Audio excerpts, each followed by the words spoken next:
David Pastrnak, fresh off of scoring 400 and 401 career NHL goals. Campus looking fresh. The guys happy and riding high because 7 straight wins for them, and a few of them against divisional opponents. We're going to discuss all of that. Another one against the Sens tonight. With that, we welcome you to the Ultimate Bruins Show, presented by Jordan's Furniture. Sophia, Billy, and Barry here with you guys. The last time they had a 7-game winning streak was in 2022-23. Who would have expected this when they were in the middle of their 6-game losing streak? But here they are.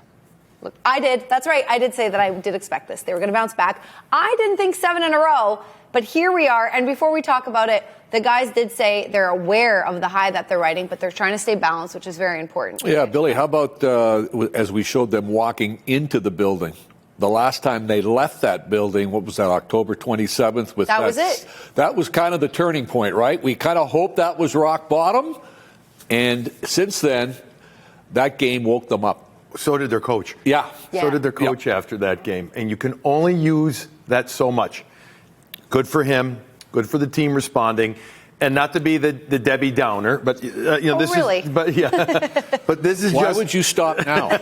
This is just early season, Yes, though. yes. So a long way to go. But boy, oh boy, does this feel a lot nicer. Yeah. The good news is they can still get a lot better. They can still get a lot better, which is and they're missing key guys. Yeah, they are. Right. But I'll tell you, walking around town this last few days and talking to people in meetings and so forth, that game Saturday night in Toronto, that was one of the best games probably of the year, with their attention to detail, having some key players out.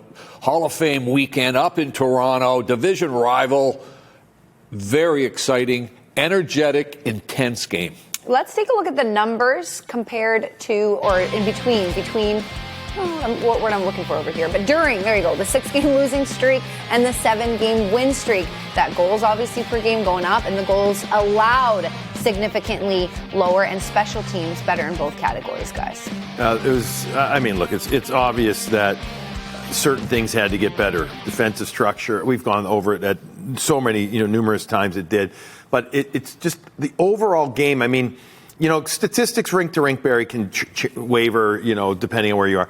But the giveaways, takeaways, whatever, they're so much better. The eye test says this is now structured hockey. Flat out before, it was unstructured hockey. It was chaotic hockey in their own zone and neutral zone. And now they are a more predictable team with regard to that. Yeah, and I think they are too. I think one little simple test that we tried to do when they were struggling, they were taking way too many minors, way too many stick infractions that were they weren't moving their feet. They weren't in the right position. They didn't control their gap. They were reaching out recklessly.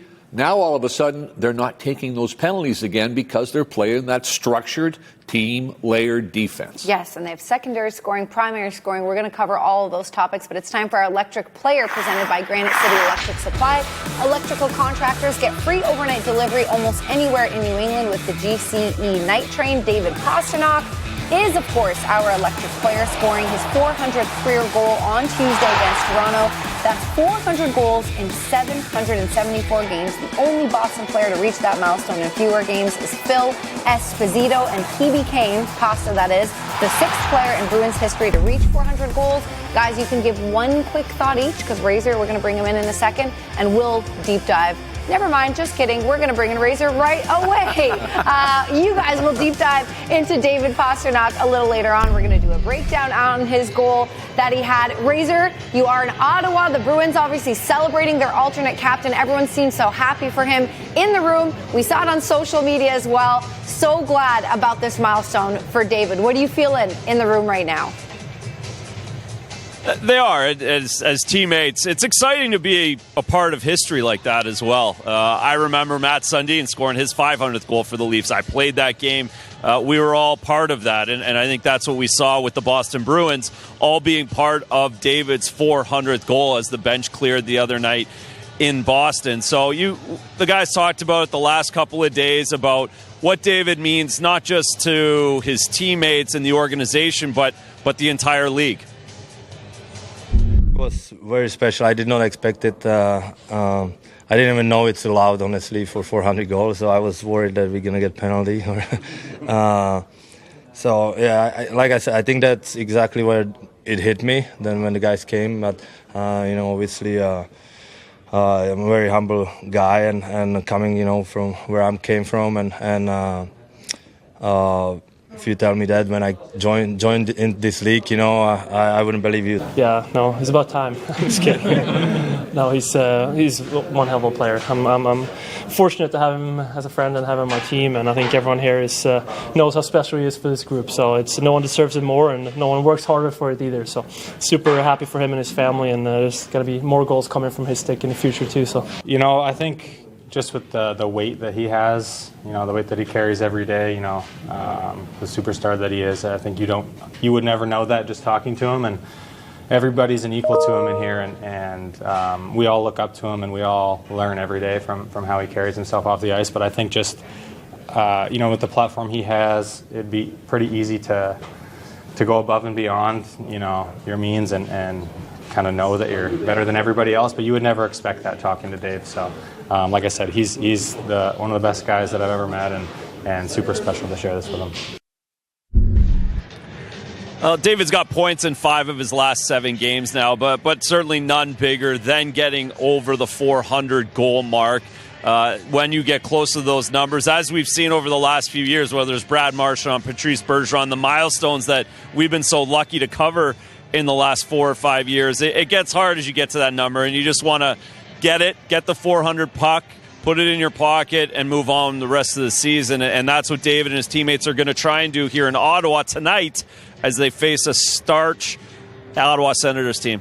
And I know, Razor, you get to go live and one-on-one exclusively with Pastrnak in pregame. So have fun with that interview. We're going to talk about him here a bit in the studio. One of the things he said, guys, was that he was so happy that he did it at home, that some of the other milestones he hit were on the road. And I loved that answer. He wanted to do it in front of the fans, and he did. Yeah, I think one of the important parts is what Morgan Geekie was talking about is the pressure that's on him. Mm-hmm. I mean, last year, Billy, you and I, it was obviously a very disappointing year for the team and the organization. But we felt it was probably his best year individually because of what he had to do as an individual and what he had to overcome at the trade deadline, and where the Bruins were being sellers to get ready for this season.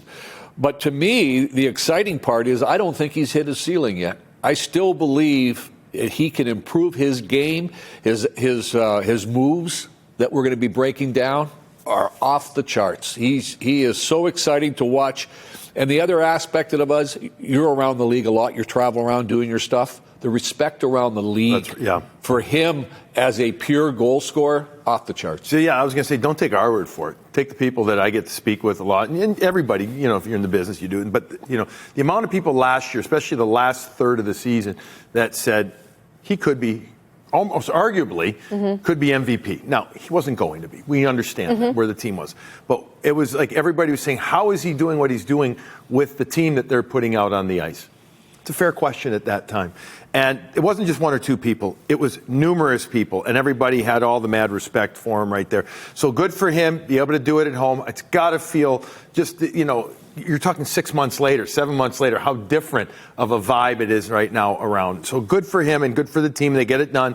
Time to move on from it. And they are. They're not holding on to it. But you love the fact that he could do it because also the fans want to relish with him. They want to party with him, too. Yeah. The fans have been wondering, what are we going to see this year? 3 games are really good. After those 6 games, and I'm not going to speak for you guys, but I'm thinking, oh boy, Razor and I've talked about on Morning Brew, we were like, this can't be happening already. Mm-hmm. And now we're out of it. Now we just got to stay at some good level. Let's hope that they can stay at a good level the rest of the way. Test tonight this whole trip, Saturday, this 2-gamer is a really good test. Yeah, both of them in Canada. Montreal on Saturday.